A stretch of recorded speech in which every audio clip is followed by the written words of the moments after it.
Congressman Bong Sontay at kay Ann Curtis. Napakarami pa pong humalo. Maraming nakisawsaw. Nagising na mga DDS.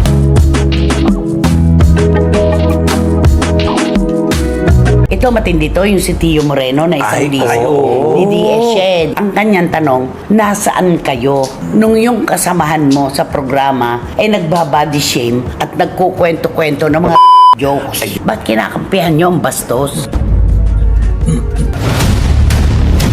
Vice ganda! Binakbakan ng mga DDS supporters matapos ipinagtanggol ang kaibigang si Ann Cortez.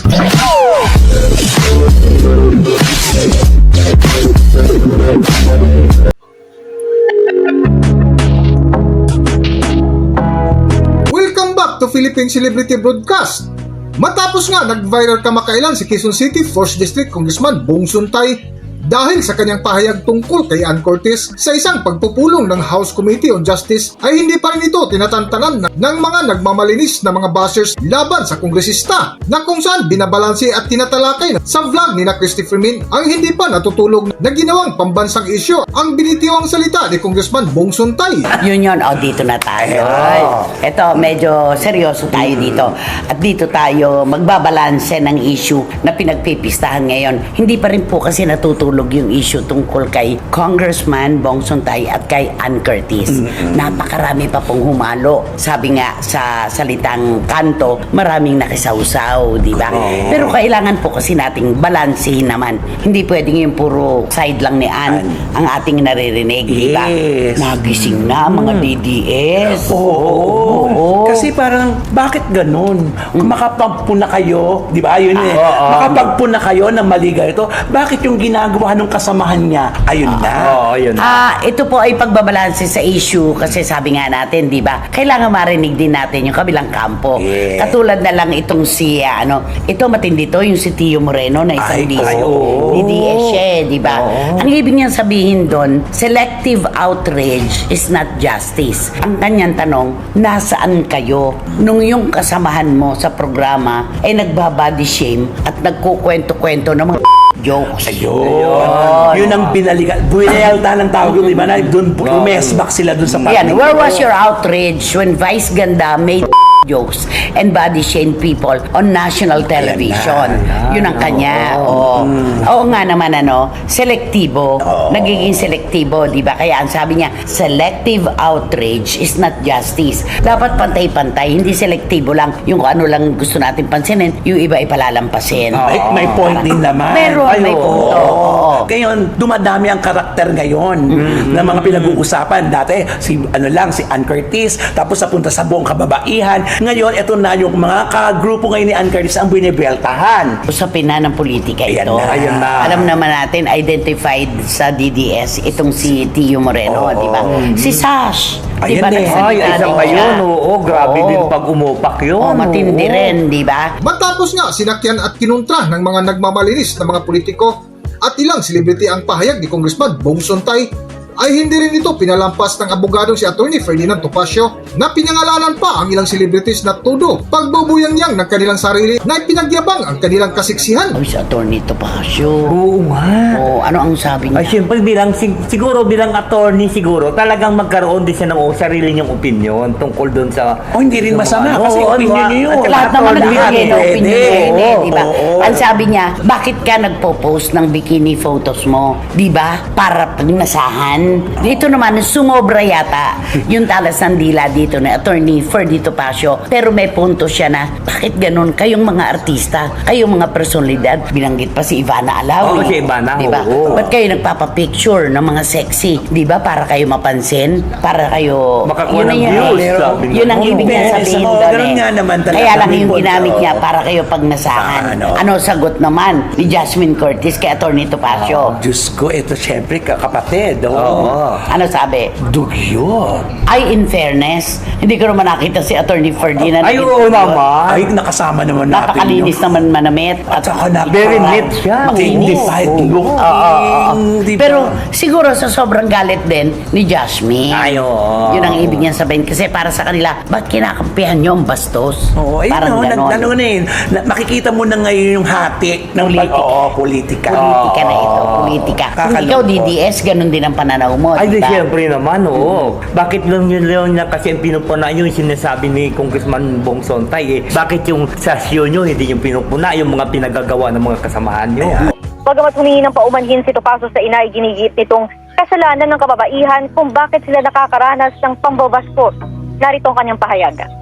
Ngayon, nag-apologize ako sa kanya. Hindi ko po kasi alam na normal para sa inyo na hayaan ang isang babaeng anak post ng ganong pictures. Kasi kung ako po may anak na babae, hindi ko po papayagan na ganon eh. Para pagfiestahan ang katawan, pagkatapos magagalit kayo. Tingnan nyo yung comments. Ba't hindi nyo i-report yung mga nagaganon?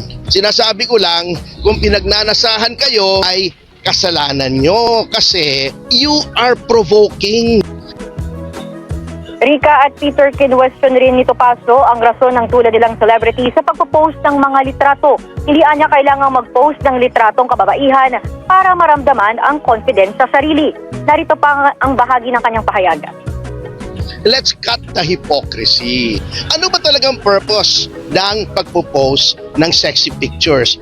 Is it not to attract attention, to be admired? Because showbiz personalities thrive on admiration, on Bukod dito ay hindi rin nakapagtimpi ang abogadong si Tio Moreno na kilalang DDA supporters na kung saan binanggit nito ang TV host komedyan na si Vice Ganda na akala mo kung sinong malinis. Kung makapagtanggol kay Ann Curtis na kung makapanlait lalo na sa kanilang show ay wagas. Para sa buong kwento, narito ating panoorin ang video. Yun nga, Hindi ganon binanggit din nga yun. ni Tio Moreno, si Vice Ganda. Kasi nga, marami naman talaga Mga na pagkakataon, di ba? pagkakataon na may mga ganong paksa doon sa kanilang It's Showtime. Oo. Kaya ang sabi niya, bakit selektibo? Bakit yung ginagawa ninyo doon sa show nyo? Lalo na si Vice Ganda, nagbabody shaming siya, tapos mga jokes, ganon. Ba't hindi nyo rin inalmahan? Correct. Yun ang kanila. Dapat umalma rin kayo. Kaso selektibo kayo. Yun Diba? lang. Oo. Kaya dito na talaga, mahaba pong usapin ito kasi kung sino at kung kanino belong. Kampe. Yung Ayun malalaman lang. mo Oo. talaga. Kung ano ang paniniwala mo. Kung anong kulay politika meron ka. totoo. Ganon. Parang katulad din na siya ng aktor, di ba? Kung Ay. bumanat siya, baka akala mo talagang yun lang yun ang binabanat niya. Hindi niya naman iniisip kung anong binabanat niya, di ba? Sino to? Banat siya ng banat. Ano binabanat Oo. niya? Sino ba yung banat na yan? Alam mo naman pag bumanat yan. Sino ba to? Kapos ka na, no? Pangalan mo. Kapos ka na ng iba-blind item mo, no? Para pahulaan kay Tito Manny Garcia at kay Tita Norsky, no? Saka kay Tita Ace ng Pet Market. Oo. At kay Wating-Wating ng London, Miss Nags ng Belgium at sa mga Tala Girls. Yeah. Wala ka nang maibiyay, Hindi, ano? dapat may isa pa eh. Ay, Ano? Sige Yung, nga. di ba, alam mo, di si Congressman Bong Sontay, nagtagumpay siya. Yung isang congressman, hindi nagtagumpay. Sino May yun? binanatan din siyang artista. Sino Di yan? ba? Sino? Ay, bulong mo na. Di ba binanatan niya ang isang artista? Anong sabi niya? Nakisyo daw, ito ang binayad sa'yo. Napakalaki. Hindi ba, ang source ko pa dito, isang congressman din, sabi yan ng ganun. May Oo. binigay na babae? Hindi babae. Ano? Binayad doon sa campaign. Kaya nga, ang Oo. ibig sabihin, parang yun ang ibinigay sa kampanya. Pero, hindi ba? Pera talaga. Ito yung talent fee pala na ibinayad nyo doon. Kasi Oo. akala ko ito yung ibinigay eh. Ayan, katulad niya, Diba? nasa politika na tayo. Oo, hindi. Diba? Yun, artista din yon. Ang binanatan ng congressman ito, artista din. Sino yon yung artistang sinabi? Di ba siya? Kinakapos na talaga siya. kapos na siya ng kanyang wala na. Wala na. Mahirapan nilang hulaan yan. Ay, hindi nila mahirapan maulaan yun. Pag sasabihin mo ang pangalan, Oo. madali. I-erase na lang yun. I-erase na lang nila ni Tito Manny. Noon nga kinanta mo yung money, money, money. Ang dami nag-text sa akin. Dapat daw, money, money, money. Garcia, Garcia, Garcia. Dapat daw ganon. Ganon. Oo, di ba? Alam ko yan kung sino yung male singer na binabanggit mo, di ba? Mahusay din yan. Mahusay din, no? Kayang-kayang magpa-stop ng audience, grabe. Oo. Saksi ako dyan, Pero nakasaksi hindi ako. nagtagumpay yung congressman na yun. Hindi siya Ito. pinag-usapan. Oo, hindi pinag-usapan. Ito talaga nagtagumpay. Si Atty. Topacio Pasio, tagumpay rin. Ay, tagumpay din siya. Pinansin din siya eh. di ba? Yes, Oo. kasi yan yung mga sikat na mga personalidad. Personalidad. Oo. Totoo. At saka si totoo. Ivana Alawi pa yung Ginamit ninendrap niya. niya. Oo, Oo. binanggit niyang pangalan. Tapos yung mga artista daw na nagpaparetrato ng nagmo-model pa kayo ng alak. Oo, Diba? Nagpapakuha kayo ng sexy sa mga calendar. O anong Oo. gusto nyo, di ba? Yung mag-views kayo. Oo, di ba? makakuha Yung ng ganyan. atensyon. Ng atensyon. Pero alam mo, may isa rin doon nag-comment na isang baser ang sabi ganun, Atty. Topacio, hindi naman po si Congressman Sontay at saka si Ann Cortez, wala po sila sa beach po, sa mall sila nagkita. Kaya hindi pwede mong nakabikini na. Hindi ba sabi ganun? Hindi nga Pero nakita sa si po Ann talaga. eh. Hindi nga Kaya nakita nga si Ann at saka si Oo. Congressman. At hindi pa daw nakikita si Binawi Ann. niya, hindi pa Oo, raw niya hindi nga daw, nakikita eh. oo. Di ba? Magugulat pa ba tayo kay Atty. Topacio? Ano ba yung kwento niya tungkol kay Bea Binene, kay Claudine Barreto, di ba? Ay, oo. Pinagdudahan din noon yun na may karelasyon siya, di ba? Wala naman. Wala. Di ba? Yun, ganun yun. Kaya usapin na po ito ngayon ng politika. Nagising na po yung mga DDS naman, nakapanalig naman ni Congressman Bong Suntay. Kaya balanse na po ang laban ngayon. Paramihan na lang siguro ito kung sino uunawa at kokontra. Oo. Ay, No. at kung sino yung magaling mag-comment na Ay, oo, mag-comment. mag-comment po yan. Sila ang panalo. Ano ba masasabi mo kasi sa issue na ito? Ako, alam mo, dapat pigilan na ito. Kasi ito na nga. Ano, ito na nga? Hindi, nagkakagera na nga sa sa Middle East. Tapos yun pa ba pag-uusapan natin? Dapat isang tabi muna, isipin muna nila yung paano natin tulungan ang ating mga kababayan dun sa Middle East. Di ba? Ay bakit natin pinag-uusapan kasi ngayon? Siyempre, issue yan eh.